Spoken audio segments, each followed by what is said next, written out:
What's up, everybody? Salama from MadeGains, and I've got Madia with me to help show you guys 4 ways to squat to wait for it. 4 ways to 4 ways to squat deeper fast. Stay tuned.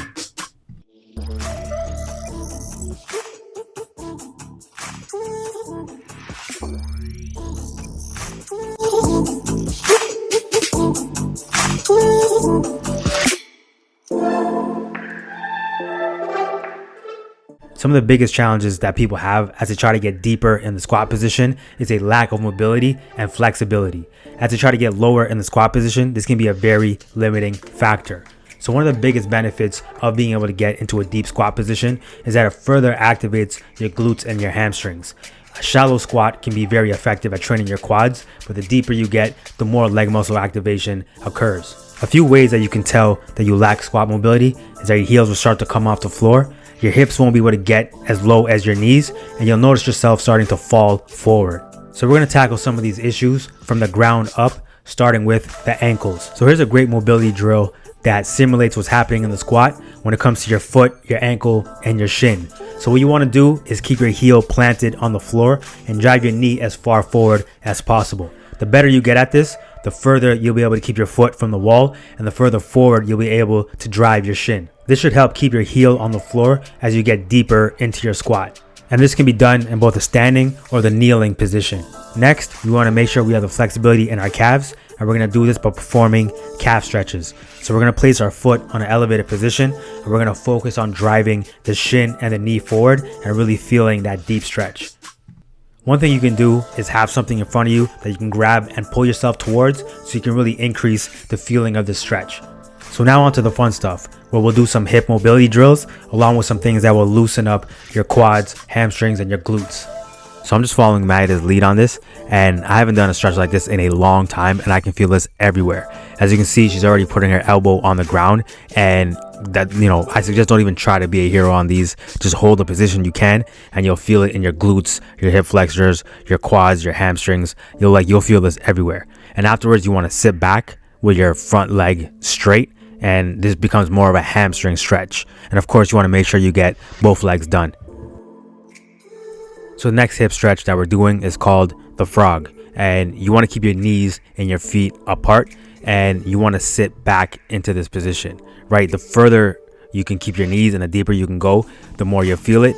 And as you can see, Maddie is going on her elbows and keeping her legs pretty far apart. So depending on how flexible you are or how mobile your hips are, you want to play with this movement and find the spot that's challenging for you.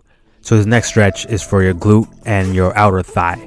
So what you want to do is, with your leg bent in front of you, you want to have the outside part of your knee pressing against the ground, and you want to bring your body down towards your knee. You want to find the tightnesses and really stretch against them, and hold it until you start to feel things loosen up.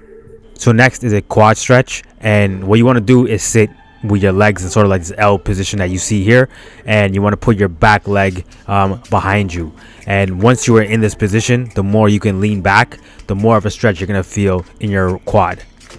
And if you're really crazy, you can try this next stretch that Madia is doing, but I wouldn't recommend diving right into it. As you can see right there, I'm already struggling. So what you want to do is either hold your feet or put your hands behind you and just go back as much as you can. You will feel this in your quads, and some of you may feel this in your ankles as well. So the last movement that brings everything together is to get into the squat position, hold your feet and have your elbows pressing against the inside of your knees, and raise your hips up, bring them back down. Raise your hips up, bring them back down. And you should really feel smooth and comfortable here, and you should be in really good shape to squat. So just to recap, here's Madia running through all the movements again from a different angle so you can see how it looks. And while she does this, I just want to say that this is more about the concepts. You don't necessarily have to follow all these moves in the exact pattern in this exact order, although you can. But the main thing is that you take the concepts behind what we're doing, understand why we're doing them, so you can sort of implement this in your warm-up for your squats. So now that we've done mobility work for our ankles, mobility work for our hips, and we stretch out a lot of the main muscles, we're just going to finish off with some foam rolling to loosen up any other tightnesses that we might feel. And once again, it's more about the concept. So, you know, some people may feel tightnesses in their hamstrings. Me personally, I feel tightnesses in my lower back and in my quads. So that's what I'm gonna be foam rolling moving forward. But I personally don't feel it much when I do this on my calves or if I do it on my hamstrings. So one area I do recommend that you foam roll is your IT band, which is on the outside part of your quad. So if you try this and you feel muscle knots or you feel a lot of tightnesses there, then this is something that you're going to want to work out on a regular basis before you squat. So let's talk about the different depths of the squat. So this first squat that you see is called a quarter squat, and that's where the hips stay well above the knees, and it's actually pretty good for targeting the quads. So the next squat that you're going to see is called a parallel squat, and that's because the break of the hip is parallel with the top of the knee, and that is the ideal position for most people.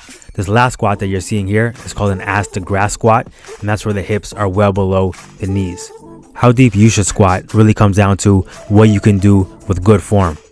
If you feel like your form starts to break down below a certain point, then you should stay just above that until you improve your mobility and your flexibility. But if you're consistent with working on the mobility in your ankles, mobility in your hips, stretching out your muscles, and foam rolling any of your tight muscles, then the depth of your squat will definitely improve fast. Alright guys, so that's the end of the video. Thanks so much for watching. So just a quick recap on why squat mobility is so important. First is you want to be able to get in position to squat properly, right? Without bad form, without your heels coming off the floor, without butt winking, and a lot of that has to do with like hip mobility and things of that nature. So you want to add any more points? You know, reduce risk of injury.